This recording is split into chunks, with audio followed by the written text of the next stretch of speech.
అంటే నాగబాబు గారు లాంటి పెద్దవాళ్ళు కూడా బయటకొచ్చారు కదా ఈ విషయంలో. సీ పెద్దవాళ్ళంటే ఏ రకంగా నాకు తెలియట్లేదు. వయసొస్తే పెద్దవాళ్ళు, లేకపోతే ఆస్తి ఉంటే పెద్దవాళ్ళు, పాపులారిటీ ఉంటే పెద్దవాళ్ళు అని నేనైతే అనుకోవట్లేదండి. హ్మ్. ఇప్పుడు ఓకే. ఆయన కూతురు ఎలా ఉన్నా ఆయనకి ఇష్టపడటం తప్పు కాదు. హ్మ్. నా కూతురు ఇలా ఉంది కాబట్టి ప్రతి ఒక్కళ్ళు కూడా ఇలా ఉండాలి అని కోరుకోవటం తప్పు అంటాను. ఓకే. నాగబాబు గారి స్వాతంత్రం, నాగబాబు గారి కూతురు స్వాతంత్రానికి నేను అడ్డు రావట్లా. హ్మ్. కానీ మేము చేస్తున్నాం కాబట్టి ప్రతి ఒక్కళ్ళు ఇలాగే చేస్తేనే బాగుంటుంది సమాజం అని చెప్తున్నారు చూసారా? హ్మ్. అది తప్పు. ఓకే. నాగబాబు గారు ఎన్నోసార్లు చెప్పారు నాకు దేవుడంటే నమ్మకం లేదు అని చెప్పేసి. దేవుడంటే నమ్మకం లేనోడు, నాస్తిక భావజాల మనస్తత్వం ఉన్నవాడు మేబీ ఇలా ఆలోచిస్తాడేమో. ఓకే. కానీ మేము దేవుడిని నమ్మేవాళ్ళమండి. ధర్మాన్ని ఆచరించేవాళ్ళం. మేము ఆ వ్యాఖ్యలు తీసుకోలేము. రైట్. మా దేశపు ఆడబిడ్డల్ని ఎందుకంటే ప్రతి ఒక్కళ్ళు ఒక మాట అంటూ ఉంటారు. నేను నా దేశాన్ని ప్రేమిస్తున్నాను. భారతదేశం నా మాతృభూమి. భారతీయులందరూ నా సహోదరులు అనుకుని. నా అక్క చెల్లెలకి నేనే శుద్ధులు చెప్పుకుంటా. ఎందుకంటే రేపు కష్టం వచ్చినప్పుడు అక్క చెల్లి పరిగెత్తుకుంటా నా దగ్గరికే వస్తారు కాబట్టి. రైట్. ఈ రోజుకి కూడా హ్మ్. భారతదేశంలో ఒక ఇష్యూ జరిగిందండి. నిర్భయది. ఆడవాళ్ళందరి రక్షణ కోసం నిర్భయ చట్టం కావాలని చెప్పి చేయించారు. అభయ చట్టం అని చెప్పి తెచ్చారు. దిశ చట్టం అని మొన్న రీసెంట్గా ఏదో తీసుకొచ్చారు. దిశ పోలీస్ స్టేషన్లో అని పెట్టారు. అవును. ఈ చట్టాలన్నీ ఎవరి రక్షణ కోసం పెట్టారు సార్? స్త్రీల రక్షణ కోసం. మరి మగవాళ్ళ రక్షణ కోసం ఇప్పుడు ఇట్లాంటి చట్టాలు ఎందుకు ఎవరు అడగలా? అంటే వాళ్ళు ప్రమాదంలో ఉన్నారు కాబట్టి. అవును. ఆ ప్రమాదం ఎవరి వల్ల వస్తుంది? నా హిందూ, నా ముస్లిం, నా క్రిస్టియన్ ఎవరి వల్ల కాదు. ఆడదాన్ని ఒక ఆట వస్తువులాగా చూసేవాడు, ఆడదాన్ని ఒక భోగ వస్తువులా చూసేవాళ్ళు, ఆడదంటే అనుభవించడానికి మాత్రమే ఉందనుకునే లోఫర్ నా కొడుకులు కొంతమంది ఆ పనులు చేస్తున్నారు. హ్మ్.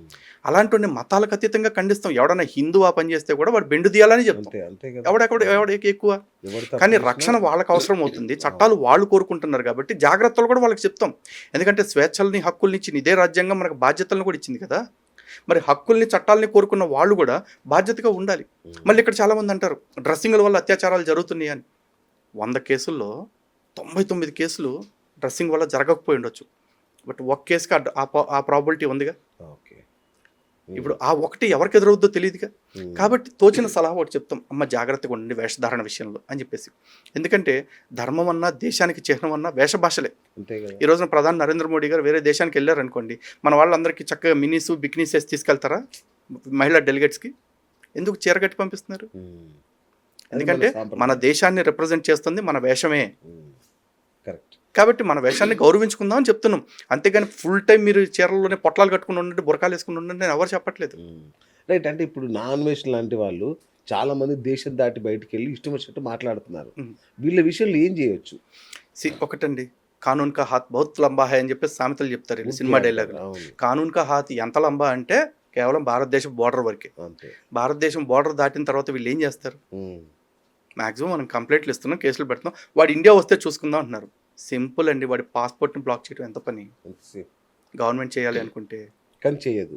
చేసి వాడిని ఒక్కసారి దేశానికి పిలిపించేస్తే దేశంలో పోలీసులే తీర్పులు ఇస్తారో లేకపోతే హిందువులే చట్టాన్ని తమ చేతుల్లోకి తీసుకుంటారో మనకు తెలియదు. హ్మ్. ఏమైనా జరగవచ్చు. కానీ ఖచ్చితంగా వెళ్ళేటప్పుడు వాడికి ఎంతో కొంత బుద్ధి అయితే వస్తుంది. హ్మ్. ఇప్పుడు ఒక 2 రోజుల నుంచి ఈ అన్సబ్స్క్రైబ్ క్యాంపెయిన్ రన్ చేయగానే అవును. ఒక 2-3 లక్షల మంది సబ్స్క్రైబర్స్ అవుట్ అవ్వగానే పొద్దునకి వచ్చేసి క్షమాపణ చెప్పాడు.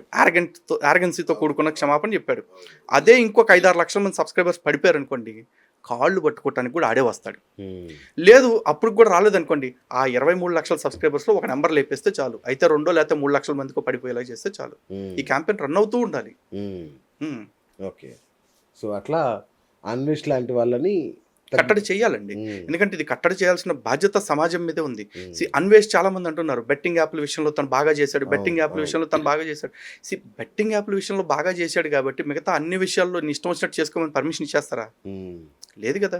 సనాతన ధర్మంలో పాలకి పాలు, నీళ్ళకి నీళ్లు, అంతే. దేనికి దానికే ఉంటుంది. హ్మ్. నువ్వు పాపాలు 100 పుణ్యాలు చేసావు కాబట్టి ఒక పాపం చేసుకోవటానికి నీకు ఇక్కడేమి దాన్ని ఏమంటారు ఎగ్జంప్షన్స్ ఇవ్వట్లేదు. హ్మ్. పైగా వీడు స్త్రీ స్వాతంత్రం, స్త్రీ హక్కులు, స్త్రీ ఆత్మగౌరవం అని మాట్లాడుతుంటే చాలా విడ్డూరంగా అనిపిస్తుంది.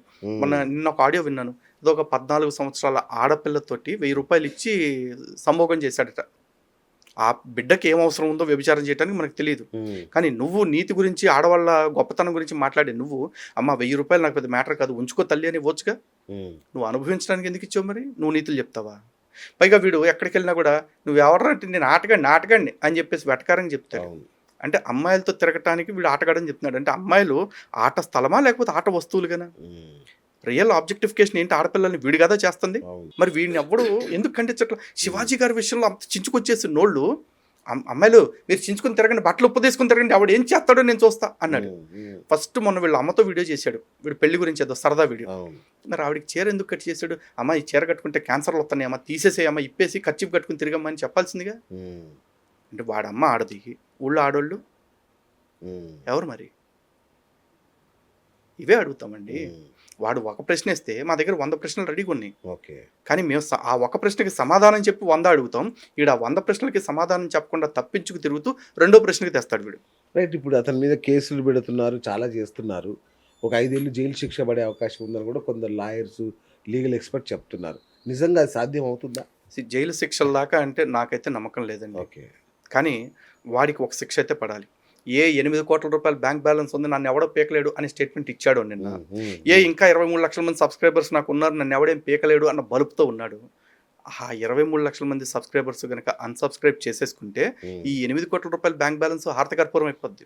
కూర్చొని తింటే కొండలైనా కరిగిపోతాయి. 8 కోట్లు ఎంతసేపు వస్తాయి అని వాడి బలుపు దిగిపోవాలి. ఆ డబ్బులతో పాటు, ఆ సబ్స్క్రైబర్స్తో పాటు భారతదేశాన్ని అవమానించాలి అనే మైండ్ సెట్ తగ్గిపోవాలి. శివాజీని కూడా మీరు వ్యతిరేకిస్తున్నారా? శివాజీని సపోర్ట్ చేస్తున్నారా? నేను శివాజీకి వ్యక్తిగతంగా సపోర్ట్ చేయట్లేదు, వ్యతిరేకించట్లేదండి. ఇన్ అదర్ వర్డ్స్ చెప్పాలంటే సపోర్ట్ కింద తీసుకోవచ్చేమో. ఎందుకంటే శివాజీ అని ఆయన ఏం చెప్పాడు? అమ్మ నా కనుక ఎప్పుడైనా మీరు చీరలు లేకుండా కనిపించారంటే మీ కాళ్ళు ఎరగొడతా, మీ మక్కిలు ఇరిచేస్తా అని అన్నాడా? అనలేదుగా. అమ్మ నువ్వు చీర కట్టుకొచ్చావు, నాకు హ్యాపీగా అనిపిస్తుంది అమ్మా అన్నాడు. అరే తనకి ఈ నాన్ వేసిన గడికి ఒక లిప్పు తిరిగితే ఆనందంగా కనిపిస్తుంది. వాడు వీడియోస్ లో చూసే ఉంటారు కదా, అందరినీ ఇప్పిన వాళ్ళని చూపిస్తూ పాపలు అని చెప్పేసి అలా పెరిగిన వ్యూవర్స్, అలా పెరిగిన సబ్స్క్రైబర్స్ వీళ్ళంతా. బహుశా వాడు అనైతికతను ఇంకా సపోర్ట్ చేస్తూ ఉండేవాళ్ళు వాడితో పాటు ఉంటారు. కానీ వాడు చేసింది అనైతికం అనుకునే వాళ్ళు అందరూ కూడా విత్డ్రా అయిపోతారు, అన్సబ్స్క్రైబ్ చేసేసుకుంటారు. కానీ శివాజీ ఇక్కడ ఏమన్నాడు? కప్పుకు తిరిగితే చాలా సంతోషంగా ఉంది తల్లి అని చెప్పేసి చెప్పాడు. అరే ఒకప్పుడు ఎప్పుడో విన్నాను, దుర్యోధన కౌరవ సభలో ద్రౌపది చీర లాగాలని ఒకటి ట్రై చేస్తే ఒక్కడ కూడా నోరు తెరవాల, వికర్ణుడు తప్ప. మొత్తం అందరినీ వేసాడండి, క్షమించలా.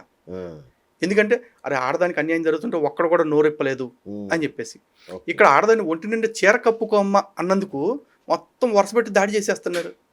అంటే ద్వాపరయుగానికి కలియుగానికి ఎంత తేడా ఉంటుందా? అంటే కలి ప్రభావం అంటే బహుశా ఇదేనేమో. వ్యాసుడు ఎంత ముందు చూపు ఉన్నవాడు, ఎంత గొప్పవాడు కాకపోతే ఇవన్నీ చెప్పుకుంటాడు. కలియుగంలో ఒక ఆడదాన్ని ఒంటి మీద బట్ట కప్పుకోమంటే ఇంత ఘోరమైన పాపం అయిపోద్దని బహుశా ఎవరు ఎక్స్పెక్ట్ చేసి ఉన్నారు. ఎంత అటాక్ చేస్తున్నారు. పైగా మహిళా కమిషన్ పిలిచి కూర్చోబెట్టి క్షమాపణ చెప్పించేశారట. సామాన్లు అనే పదం వాడమన్నారట. మరి ఇదే మహిళా కమిషను మల్లెపూల్ పాస్టర్ గారి విషయంలో ఎందుకు స్పందించలా? మల్లెపూలు పెట్టుకుని ఆడవాళ్ళు అందరూ బజారోళ్ళు అన్నాడుగా. మరి వాడిని తీసుకొచ్చి కూడా క్షమాపణ రాపిచ్చేసి మల్లెపూలు పెట్టుకోవటం నేరం కాదు, నాది తప్పు అయిపోయింది, నేను ఇంకెప్పుడు ఇలాంటి మాటలు మాట్లాడిన నా గాడితో చెప్పించాలిగా. చెప్పించలేదుగా. మరి ఆటగాడు అని చెప్పేసి వీడు అంటాడు. అరే ఎవడరా నువ్వు ఆటగాడివి, ఎవరితో నువ్వు ఆటలాడేది, ఎవరి మీద నువ్వు ఆటలాడేది అని చెప్పి వీడిని కూడా పిలిచి క్షమాపణ చెప్పించవచ్చుగా. సామాన్లు బూతు, వీడు ఆటగాడు అంటాం బూతు కాదు. మరి మహిళా కమిషన్ ఎందుకు ఈ సెలెక్టివ్ సింపతి, సెలెక్టివ్ అవుట్రేస్ ఎందుకు? నిజమే, ఇది మంచి వాలిడ్ ప్రశ్న ఇది నిజంగా.